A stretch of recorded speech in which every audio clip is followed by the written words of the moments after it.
ऐका सोमवारची शिवामुठीची कहाणी। आटपाट नगर होते, तिथे एक राजा होता।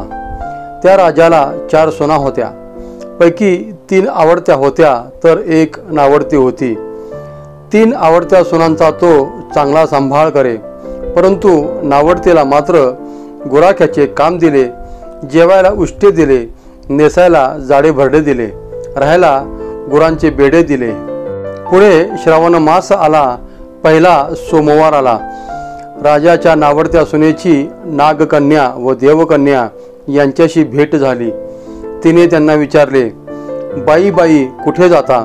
नागकन्या व देवकन्या यांनी सांगितले, महादेवाच्या देवळी जातो, शिवामूठ वाहतो। राजाच्या सुनेने त्यांना विचारले, याने काय होते?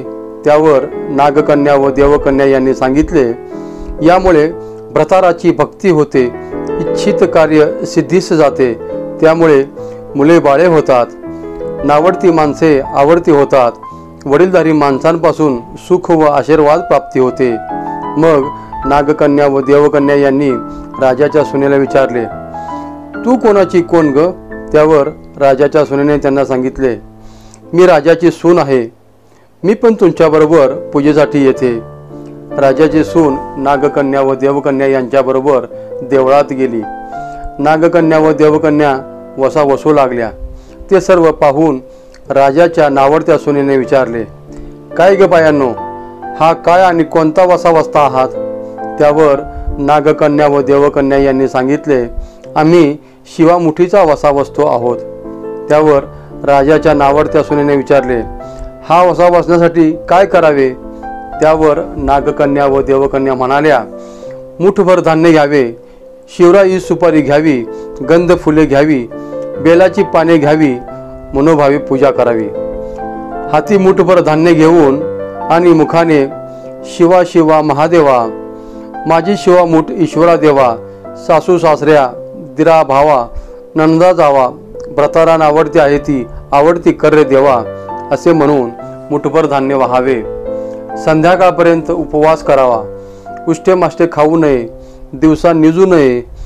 उपवास नाही निभावला तर दूध प्यावे, संध्याकाळी आंघोळ करावी, देवाला बेल वाहावा आणि मुकाट्याने जेवण करावे। हा वसा सर्व श्रावण सोमवारी करावा। पहिल्या सोमवारी तांदूळ, दुसऱ्या सोमवारी तीळ, तिसऱ्या सोमवारी मूग, चौथ्या सोमवारी जव आणि 5वा सोमवार आला तर सातू हे धान्य शिवामुठीकरता घेत जावे। पहिल्या सोमवारी राजाच्या सुनेला गंध फुले, बेलाची पाने व इतर सर्व साहित्य नागकन्या व देवकन्या यांनी दिले आणि राजाच्या सुनेला दुसऱ्या सोमवारी घरून आणायला सांगितले। पहिल्या सोमवारी राजाच्या सुनेने गंध फुले, बेलाची पाने व इतर सर्व पूजा साहित्य घेऊन मनोभावी पूजा केली। सारा दिवस उपवास केला। जवानंदांनी जेवण्यासाठी उष्टे माष्टे पान दिले, ते पान तिने गाईला घातले। भगवान श्री शंकरांची आराधना केली आणि दूध पिऊन निजून राहिली। पुढे दुसरा सोमवार आला। राजाच्या नावडत्या सुनेने घरातून पूजेसाठी आवश्यक असणारे गंध फुले, बेलाची पाने व इतर सर्व साहित्य घेतले।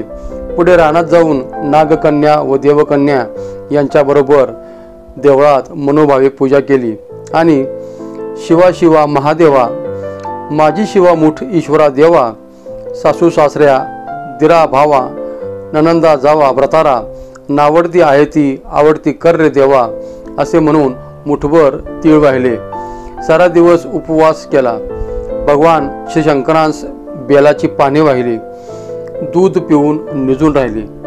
नावडत्या सुनेचे हे उपवास व्रत पाहून संध्याकाळी सासऱ्याने विचारले, तुझा देव कुठे आहे? सासऱ्याच्या प्रश्नाला नावडत्या सुनेने उत्तर दिले, माझा देव फार लांब आहे, तिथे जाण्याच्या वाटा फार कठीण आहेत, वाटेत खूप काटेकुटे आहेत, तसेच साप वाघ आहेत, तिथे माझा देव आहे। पुढे तिसरा सोमवार आला। राजाच्या नावडत्या सुनेने घरातून पूजेसाठी आवश्यक असणारे गंध फुले, बेलाची पाने व इतर सर्व पूजा साहित्य घेतले। पूजेसाठी देवाला जाऊ लागली। तिच्या मागे घरातील माणसे चालू लागली आणि अगं नावडते तुझा देव दाखव, अगं नावडते तुझा देव दाखव असे पुन्हा पुन्हा म्हणू लागली. देवदर्शनाला जाण्याचा नावडतीला सराव होता. तिला काहीच वाटले नाही. इतर सर्वांना मात्र पुष्कळ काटेकोटे लागले. त्यांना नावडतीची दया आली. सर्वांनीच मनात विचार केला, ही नावडती आजपर्यंत रानात कशी येत असेल कोण जाणे. नावडतीला मनामध्ये चिंता पडली. तिने मनोमन देवाची प्रार्थना केली.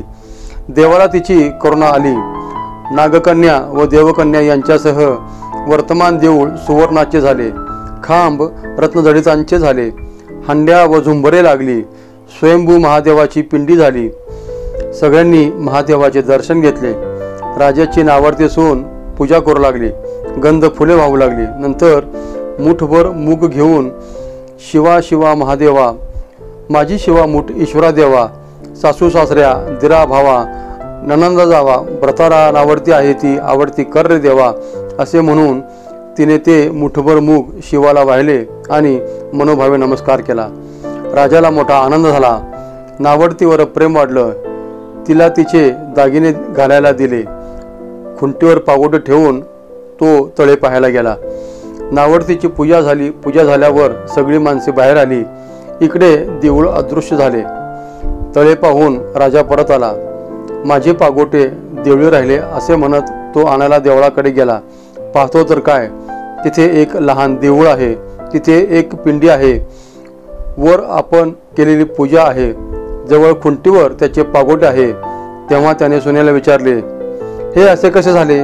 त्यावर राजाच्या सुनेने सांगितले, माझा गरिबाचा हाच देव. मी देवाची प्रार्थना केली, त्यांनी तुम्हाला दर्शन दिले. सुनेमुळे प्रत्यक्ष देव भेटला म्हणून राजाने तिला पालखीत घालून घरी आणले आणि त्या दिवसापासून जी नावडती सून होती ती सगळ्यांची आवडती झाली. जसे राजाच्या सुनेला भगवान श्री शंकर प्रसन्न झाले तसे तुम्हा आम्हा होत ही 60 उत्तरांची कहाणी 5 उत्तरी सुफळ संपूर्ण.